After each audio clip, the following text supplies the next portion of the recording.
Hi friends, welcome back to our channel. అదేవిధంగా straight lines సంబంధించి next LAQ అయితే చూద్దాం. ఇది 7 మార్క్స్కి, అన్ని 7 మార్క్స్కి. సో చూడండి, find the orthocentre of the triangle with the vertices -5, -7, 13, 2 and -5, 6 అన్నాడు. చూడండి, క్వశ్చన్ బాగా వినండి, ముందుగా అర్థం చేసుకోండి. First find the orthocentre of the triangle అన్నాడు. విత్ ద వర్టిసెస్ అనేసి వర్టిసెస్ ఇచ్చేసాడు. అంటే మనకు ట్రయాంగిల్, సో ఏబీసీ వర్టిసెస్ ఇచ్చాడు. అలాగైతే మనకు ఆర్థో సెంటర్ అంటే ఏంటి, మనకు ఏ నుంచి ఇక్కడ బీసీ అనే సైడ్కి ఒక లైన్ గీస్తామన్నమాట. ఓకే, అది కూడా పర్పెండిక్యులర్గా ఉంటుంది. సో దీన్ని మనం ఇక్కడ ఆల్టిట్యూడ్ అంటాం అనమాట. మళ్ళీ అదేవిధంగా సి అర్థమవుతుందా, నెక్స్ట్ సి నుంచి అదేవిధంగా ఏబీ అనే సైడ్కి ఒక లైన్ గీస్తాం. ఓకే, సో అది కూడా మనకు పర్పెండిక్యులర్గా ఉండాలి.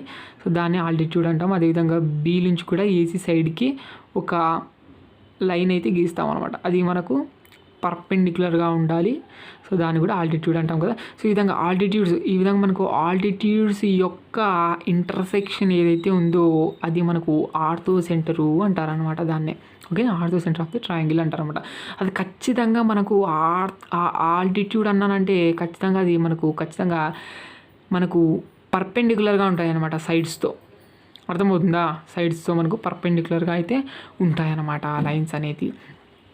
అది మనకు దాని యొక్క ఇంటర్సెక్షన్ చూసినట్టయితే ఆర్థో సెంటర్ అని అంటాము. ఇప్పుడు దాన్ని ఫైండ్ అవుట్ చేయాల్సి ఉంటుంది. మనకి ఇక్కడ ఇలా ఫైండ్ అవుట్ చేయాలి అంటే సో ఇక్కడ మనకు ఆల్టిట్యూడ్స్ ఈక్వేషన్స్ కావాలి కాబట్టి ఏడి సిఈ, ఓకేనా. సో ఏడి అనుకుంటాను ఈ పాయింట్ని, ఇక్కడ టచ్ అయ్యే పాయింట్ని. ఇక్కడ సి నుంచి గీసిండే దాన్ని ఇక్కడ మనకు సైడ్కి టచ్ అయితే దాన్ని నేను ఈ అనుకుంటాను, దీన్ని నేను ఎఫ్ అయితే అనుకుంటాను అనమాట. ఈ విధంగా నేను ఏడి యొక్క ఈక్వేషను, ఓకేనా, అదేవిధంగా సిఈ యొక్క ఈక్వేషన్ కనుక్కుంటాను అనమాట. సో ఏడి యొక్క ఈక్వేషన్ కనుక్కుంటే దాన్ని నేను ఈక్వేషన్ నెంబర్ 1 అనుకుంటాను. సిఈ యొక్క ఈక్వేషన్ కనుక్కొని దాన్ని నేను ఈక్వేషన్ నెంబర్ 2 అనుకుంటాను. సో ఈ రెండు నేను పాయింట్ ఆఫ్ ఇంటర్సెక్షన్ చేసినట్టయితే నాకు ఏం పడిపోద్ది, హెచ్. ఇక్కడ మనకు హెచ్తో డినోట్ చేసుకుంటాము ఆర్థో సెంటర్ని. సో ఆర్థో సెంటర్ అనేది మనకు బయట అయితే పడిపోతుంది అనమాట. ఇక్కడ మనకు 2 ఆల్టిట్యూడ్స్ చాలన్నమాట. 2 ఆల్టిట్యూడ్స్ యొక్క ఇంటర్సెక్షన్ చాలన్నమాట, అప్పుడైతే మనకు వస్తుందన్నమాట. ఓకేనా. సో 3 కనుక్కోవాల్సిన అవసరం ఏం లేదు. సో ఈక్వేషన్స్ అనేది మనకు 2 చాలు అంతే అనమాట. అది అర్థమైందా. ఇప్పుడు దీనికి ఈ వర్టిసెస్కి ఉన్న ట్రయాంగిల్కి ఆర్థో సెంటర్ ఏంటనేది ఫైండ్ అవుట్ చేద్దాం. Answer given vertices of triangles are ఏమేమి ఇచ్చాడని రాద్దాం. ఏ అనుకుంటాను -5, -7. సో బి వచ్చేసి 13, 2 అండ్ అదేవిధంగా సి వచ్చేసి -5, 6 అనేది ఉందన్నమాట. ఈ విధంగా నాకు వర్టిసెస్ ఇచ్చింటే రాశాను. So we know that in a triangle the point of intersection of 2 altitudes is called ortho centre అంటారనమాట కదా. సో మనకు ఒక ట్రయాంగిల్లో 2 ఆల్టిట్యూడ్స్ యొక్క ఇంటర్సెక్షన్ చూసినట్టయితే అది మనకు ఏమైపోతుందంటే ఆర్థో సెంటర్ అవుతుంది అనమాట. అది మనకు it is denoted by capital హెచ్తో అయితే డినోట్ చేస్తాం. ఇక్కడ మనకు ఒక రఫ్ డయాగ్రామ్ గీద్దాం. ఏబిసి అనేది ట్రయాంగిల్ గీసాను. ఆ తర్వాత మనకు ఏ నుంచి ఇక్కడ బీసీ సైడ్కి ఆల్టిట్యూడ్ గీసాను. అక్కడ నాకు టచ్ అయ్యే పాయింట్ డి అనుకుంటాను. సో అదేవిధంగా సి నుంచి ఏబీ సైడ్కి గీసినట్టయితే ఈ అనుకుంటాను. అదేవిధంగా బి నుంచి గీసినట్టయితే ఏసీ సైడ్కి దాన్ని నేను టచ్ అయ్యే పాయింట్ ఎఫ్ అనుకుంటాను. సో ఖచ్చితంగా పర్పెండిక్యులర్గా ఉంటాయి సైడ్స్తో. ఈ విధంగా నేను ఇక్కడ వచ్చి మనకు ఇంటర్సెక్షన్ పాయింట్ హెచ్(x, y) అనుకుంటాను ఆర్థో సెంటర్. ఈ విధంగా అనమాట. ఓకేనా. సో ఏబిసి పాయింట్స్ కూడా పాయింట్అవుట్ చేశాను. అలాగైతే చూడండి, ఇక్కడ మనకు లెట్ ఏడి అదేవిధంగా CE and BF. Okay, so are the altitudes of triangle of the sides అనమాట. ఓకేనా. సో బీసీ అదేవిధంగా ఏంటి మనకు ఏబి ఏసీ, ఓకే, సైడ్స్ నుంచి మనకు ఆల్టిట్యూడ్స్ అని అర్థం అనమాట. ఎక్కడి నుంచి గీసామంటే ఈ అనేది వర్టిసెస్, బి అనే వర్టిసెస్, సి అనే వర్టిసెస్ గీసాము అని చెప్తున్నాం అనమాట ఇక్కడ. సో అర్థమైందా. నెక్స్ట్ వచ్చేసి let H, y) be the orthocentre of triangle ABC యొక్క హెచ్ అనేది ఆర్థో సెంటర్ అయిపోయింది అనుకున్నాము. సో మనకి ఈక్వేషన్ ఆఫ్ ఏడి, ఇప్పుడు మనకు ఈక్వేషన్ ఆఫ్ ఏడి అనేది ఫైండ్ అవుట్ చేద్దాం. ఇప్పుడు మనకి ఈక్వేషన్ ఆఫ్ ఏడి కావాలంటే బీసీ యొక్క సైడ్ యొక్క స్లోప్ ఫైండ్ అవుట్ చేయాల్సి ఉంటుంది. ఇప్పుడు మనకు స్లోప్ ఆఫ్ బీసీ ఏంటి, మనకు 2 లైన్ సెగ్మెంట్ యొక్క స్లోప్ కావాలంటే ఏంటి, మనకు లైన్ సెగ్మెంట్ అంటే ఏంటి, మనకు 2 పాయింట్స్ ఉంటాయని అర్థం అనమాట కదా. చూడండి, slope of line segment x1, y1, x2, y2 అన్నప్పుడు మనకి ఏంటంటే m = y2 - y1 / x2 - x1 అనమాట. సో ఇది మనకు స్లోప్ ఆఫ్ బీసీ కనుక్కుందాము. అప్లై చేసినట్లయితే బి పాయింట్, సి పాయింట్ ఇలా మీరు సైడ్లో రాసుకొని ఇది x1, y1 అనుకోండి, ఇది మనకు x2, y2 అనుకోని నిదానంగా నీట్గా అప్లై చేయండి. ఎప్పుడైనా సరే స్లోప్ దగ్గరే దెబ్బ పడిపోతుంది అనమాట అందరికీ. కాబట్టి జాగ్రత్తగా చూడండి. సో ఇక్కడ మనకు y2 - y1 కాబట్టి 6 - 2 డివైడెడ్ బై మనకి కింద x2 - x1 కాబట్టి -5 - 13 అనేది వస్తుంది. 6 - 2 అంటే 4 డివైడెడ్ బై -5 - 13 అంటే -18 అవుతుంది. ఇక్కడ మనకు 2 2s 2 9s అవుతుంది అనమాట. ఇక్కడ 2/-9 అయితే అవుతుంది అనమాట. మైనస్ పైన పెట్టేయండి. m = -2/9 అయితే అయిపోయింది. ఇక్కడ మనకి ఏంటి స్లోప్ ఆఫ్ బీసీ అనమాట. స్లోప్ ఆఫ్ బీసీ ఎంత ఉంది? -2/9 ఉంది. సో ఇది మనకి AD అనేది పర్పెండిక్యులర్గా ఉంది కాబట్టి ఇది ఎలా ఉంటుందంటే -1/mగా ఉంటుంది అనమాట స్లోప్ అనేది. సో కాబట్టి -1/, ఇక్కడ m అంటే ఏమవుతుంది? -2/9 అయితే అవుతుంది అనమాట. కాబట్టి 9 పైన పంపించేద్దాం. ఏమవుతుంది? -9/-2 అవుతుంది. మైనస్ క్యాన్సిల్ 9/2 అయితే అవుతుంది అనమాట. దీని యొక్క స్లోపు ఇక్కడ AD యొక్క స్లోప్ అనమాట. చూడండి since BC is perpendicular to AD అనమాట. Okay, so AD is perpendicular BC is perpendicular to AD ఎలాగైనా చెప్పండి ఇది.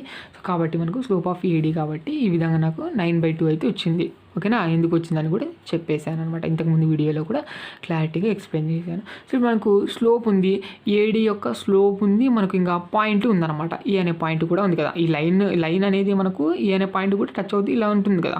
సో కాబట్టి మనకు పాయింట్ ఉంది, ఇంకా స్లోప్ ఉంది.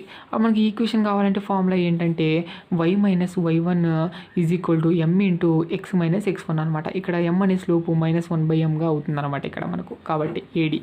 ఓకేనా, సో ఇక్కడ మనకి ఈ విధంగా అయిపోతుంది. ఇంకా x1 y1 అంటే పాయింట్ ఏమవుతుందంటే A అనే పాయింట్ అయితే అయిపోతుంది అనమాట. ఇంకా మనకు అప్పుడు ఈక్వేషన్ ఆఫ్ AD అనేది ఫైండ్ అవుట్ చేసేద్దాం ఈ ఫార్ములా యూజ్ చేసేస్తా. అది ఇక్కడ మనకు ఈ విధంగా అయితే అయిపోతుంది కదా. ఇక్కడ మీరు రాయాల్సి ఉంటుందన్నమాట. యాక్చువల్గా ఫార్ములా ఏం యూజ్ చేశారు ఫార్ములా అనేది ఇంతకుముందు వీడియోలో రాశాను కదా. అలా మీరు ఖచ్చితంగా ఫార్ములా కంపల్సరీ వేయాల్సి ఉంటుంది. ఫార్ములా కూడా మార్క్స్ ఉంటాయి, గుర్తుపెట్టుకోండి. ఎవరైతే వేయలేదో వాళ్ళకి తక్కువ మార్క్స్ వేస్తారు. అర్థమవుతుందా? గుర్తుపెట్టుకోండి. ఫార్ములాస్ అనేది very very very very important. అర్థమైందా మీకు? మ్యాథ్స్లో ఎప్పుడైనా కానీ ఫార్ములాస్ ఇంపార్టెంట్, వేయాల్సి ఉంటుందన్నమాట. అర్థమైందా? ఈ విధంగా ఇప్పుడు మనకు equation of AD find out చేద్దాము. ఈక్వేషన్ ఆఫ్ AD కావాలంటే y - y1 = -1/m × x - x1. So A అనే పాయింట్ వచ్చేసి ఇక్కడ మనకు x1, y1 అనమాట. అర్థమైంది కదా.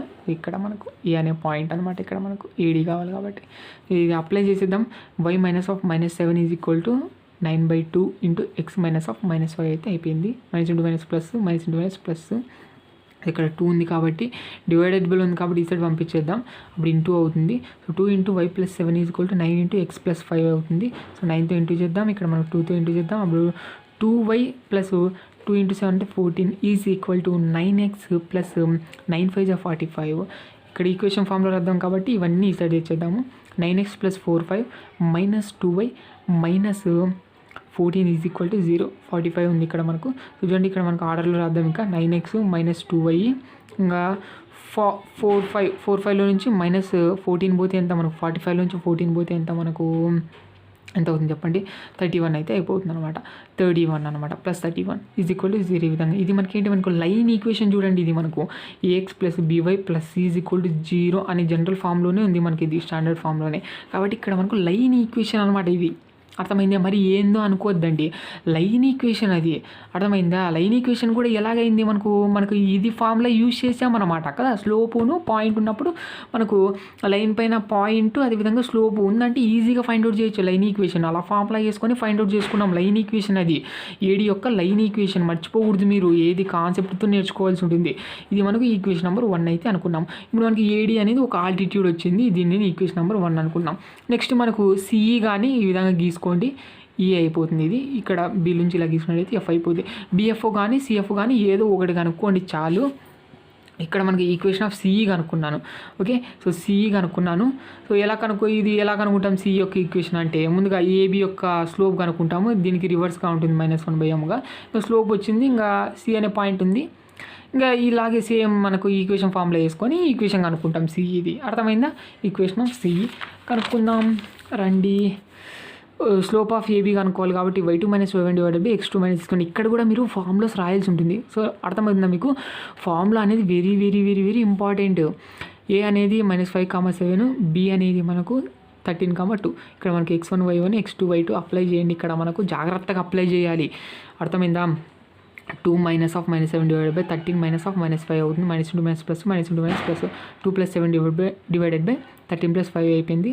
2 + 7 అంటే 9, 13 + 5 అంటే 18, ఇంకా 9 1 9 2 1/2 అయితే అయిపోయింది. ఇప్పుడు మనకు సిన్స్ ఏబి ఇక్కడ మనం చూసినట్టయితే ఏబి పర్పెండిక్యులర్ టు సిఈ కదా ఈ విధంగా. సో పర్పెండిక్యులర్ టు సిఈ కాబట్టి స్లోప్ ఆఫ్ సిఈ ఏమవుతుందంటే -1/m అవుతుంది. -1/, దీన్ని m అనుకుందాం మనం. Okay, so 1/2. 2 అనేది పైకి వెళ్ళిపోద్ది, అది మనకు -2/1 అవుతుంది. ఇంకా -2/1 కింద 1 పెట్టుకున్నా ఒకటి పెట్టకపోయినా ఒకటి, కాబట్టి టోటల్గా -2 అయితే అయిపోతుంది. ఇప్పుడు ఈ equation of CE find out చేద్దాం. సిఈ ఈక్వేషన్ ఫైండ్ అవుట్ చేయాలి కాబట్టి y - y1 = -1/m into x - x1 అవుతుంది అనమాట. ఇక్కడ సి అనే పాయింట్ అవుతుంది అనమాట. లైన్ పైన కావాల్సిన పాయింట్ అయితే అవుతుంది, లైన్ పైన ఉన్న పాయింట్ అయితే అవుతుంది అనమాట. ఇక్కడ మనకు సి అనేది -5, 6 ఇది x1 y1 అవుతుంది. ఇక్కడ అర్థమైందా మీకు? ఇంకా స్లోప్ వచ్చేసి ఇది -2 అప్లై చేసినట్టయితే ఈ విధంగా అయితే అయిపోయింది. y - 6 = -2 ఇంటూ x - x1 అంటే -5, -2 ప్లస్ అవుతుంది. ఇక్కడ మనకు x + 5 అయితే అయిపోతుంది.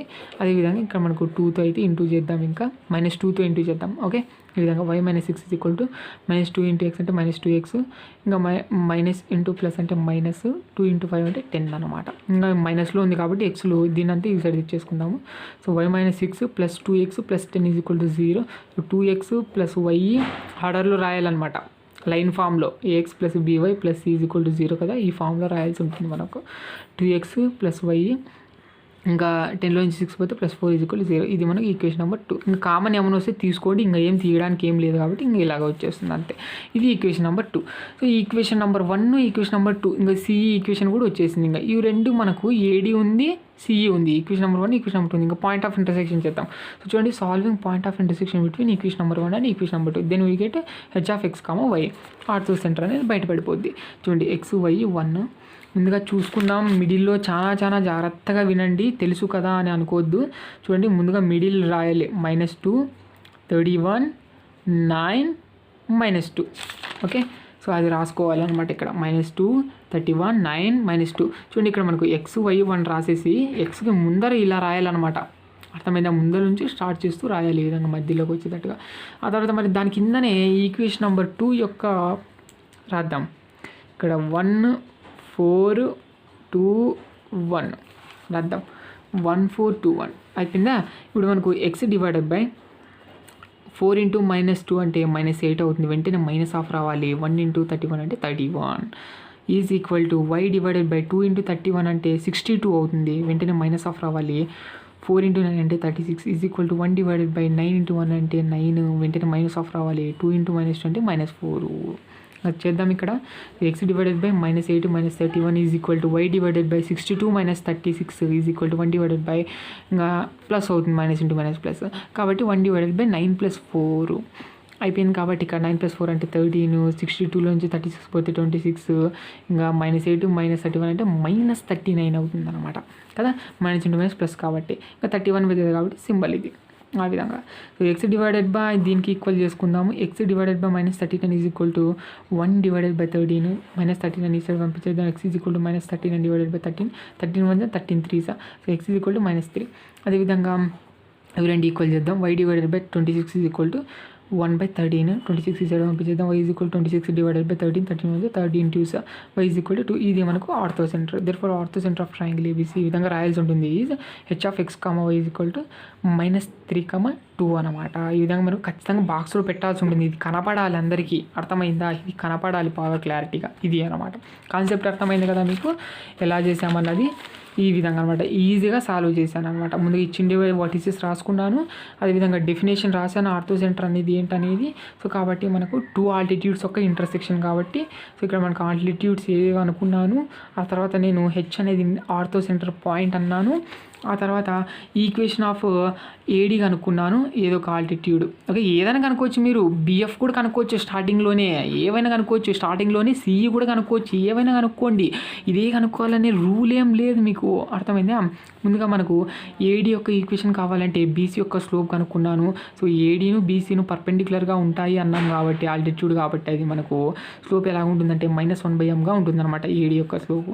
కాబట్టి ఈ విధంగా చేస్తే మనకు వచ్చింది. ఇంకా మనకు ఇంకా ఏ అనే పాయింట్ ఉంది, స్లోప్ ఉంది. ఇంకా ఈక్వేషన్ కావాలంటే ఈ ఫార్ములా వేసేస్తాము. ఓకేనా. సో వేసేసుకొని ఇక్కడ మనకు సాల్వ్ చేస్తే మనకు ఏడి అనే ఈక్వేషన్ వస్తుంది. దాన్ని నేను ఈక్వేషన్ నెంబర్ 1 అన్నాను. నెక్స్ట్ వచ్చేసి ఈక్వేషన్ ఆఫ్ సిఈ కనుక్కున్నాను. సేమ్ అదే విధంగానే సైడు స్లోప్ కనుక్కొని ఆ విధంగా మనకు సిఈను ఏబీను పర్పెండిక్యులర్గా ఉంటాయి కాబట్టి సిఈ స్లోపు -1/mకి ఈక్వల్ కాబట్టి ఈ విధంగా చేసుకున్నాను. ఆ తర్వాత మనకు సి అనే పాయింట్ ఉంది, మనకు స్లోప్ కూడా ఉంది కాబట్టి లైన్ది ఈ విధంగా ఈ ఈక్వేషన్ వేసుకొని లైన్ ఈక్వేషన్ ఫార్ములా అయితే తెచ్చేసుకున్నాం అనమాట. ఓకేనా. సో ఇది మనకు స్లోప్ పాయింట్ ఫామ్ చెప్పాను కదా, స్లోపు పాయింట్ ఫామ్ అనమాట. పాయింట్ స్లోప్ ఉన్నప్పుడు మనకి ఈక్వేషన్ ఆఫ్ లైన్ కావాలంటే ఇది అనమాట. నేను చెప్పాను కదా ఎమ్ అది. ఓకేనా. సో ఇక్కడ ఎమ్, ఇక్కడ వచ్చేసి మనకు -1/m అవుతుంది అనమాట స్లోప్ అనేది. అంతే. ఈ విధంగా నాకు సాల్వ్ చేస్తే ఈక్వేషన్ నెంబర్ 2 వచ్చేసింది. సో అవి రెండు తీసుకెళ్ళాను 2 ఆల్టిట్యూడ్స్ కాబట్టి నేను ఏం చేశాను, పాయింట్ ఆఫ్ ఇంటర్సెక్షన్ చేసినట్టయితే నేను ఒక పాయింట్ వస్తుంది, అది మనకు ortho centre point of intersection కాబట్టి. అర్థమైందా. ఇది మనకు ఈ విధంగా సాల్వ్ చేయాల్సి ఉంటుంది.